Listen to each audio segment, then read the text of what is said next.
la maestra Alejandra Cuyel, la maestra más electrizada de la tele, analista política en este espacio que es suyo y nuestro.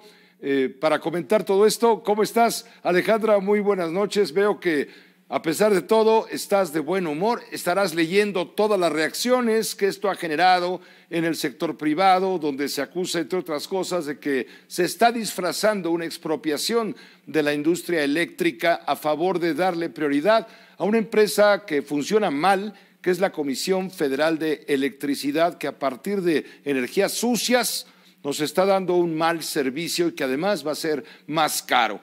¿Tú qué has visto?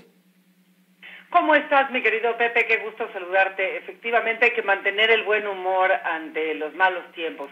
Y sí, yo coincido con el sector privado que esto es una especie de intento de expropiación. Te voy a decir cómo lo veo. Básicamente creo, el gobierno federal sabía perfectamente cuál era la posición de la Corte porque ya se los habían revertido en mayo del año pasado. Fue cuando Rocío Nale mandó estos decretos que además trató de hacer de manera muy abrupta y muy poco institucional, por llamarlo de alguna manera, y la Suprema Corte se pronunció y le rechazó todas esas posiciones. Hoy lo mandan como una iniciativa preferente, es decir, como algo que para el presidente es absolutamente prioritario y quieren que en un mes esté resuelto. ¿Cuál es la señal para el mercado? Básicamente es que no les interesa darle prioridad, ni apoyo, ni participación al sector privado. Pero para los que quieren entrar, pues tendrán que buscar otro país donde invertir. Para los que ya están aquí, Pepe, los que ya invirtieron, los que ya tienen granjas solares o eólicas o plantas de producción y de generación de electricidad privadas, básicamente es una señal de lo que están haciendo es abaratar su precio. Si hoy el gobierno saliera y dijera expropio de manera radical, le saldría muy, muy caro.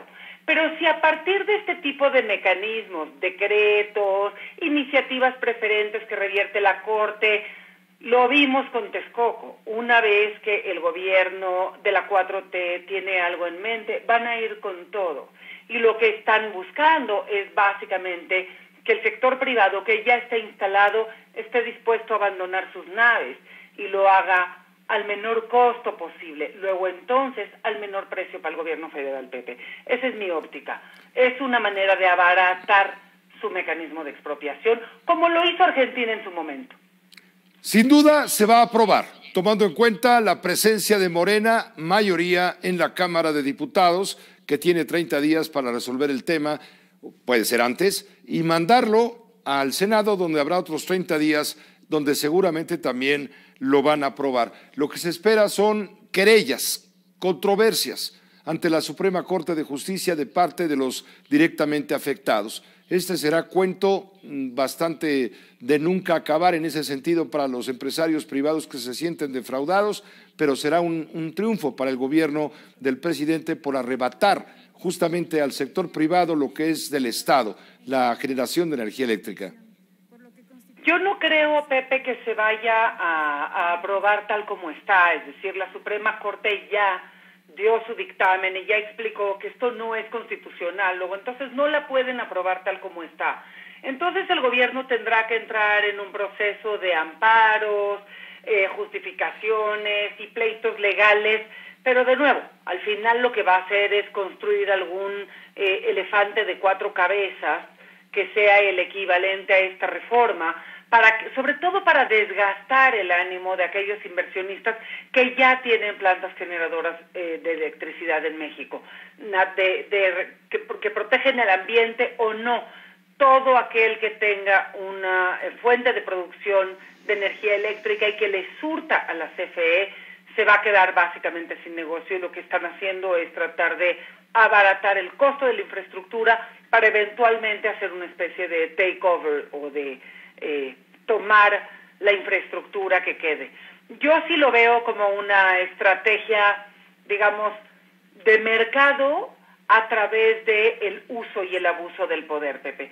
No creo que la aprueben como está, sino lo que va a hacer ahorita es una especie de pleitos y controversias ante la Corte por unos meses en lo que eventualmente van a poderlo llevar a cabo. Así lo hicieron con Texcoco, no veo por qué habrían de hacerlo distinto con el sector energético, que sabemos que es un eje prioritario junto con el del petróleo para el gobierno de la 4T, Pepe. Gracias, Alejandra, gracias y buenas noches. Muy triste, yo creo que será uno de los grandes afrentas del gobierno mexicano, de la sociedad mexicana. Los mexicanos pagaremos seguramente más luz a lo largo de los próximos años y tal vez algún día entenderemos que el gobierno federal no tiene recursos suficientes para hacerlo todo. Ojalá. Gracias, buenas noches. Un abrazo, Pepe. Igualmente, la maestra Alejandra Cuyen con 1.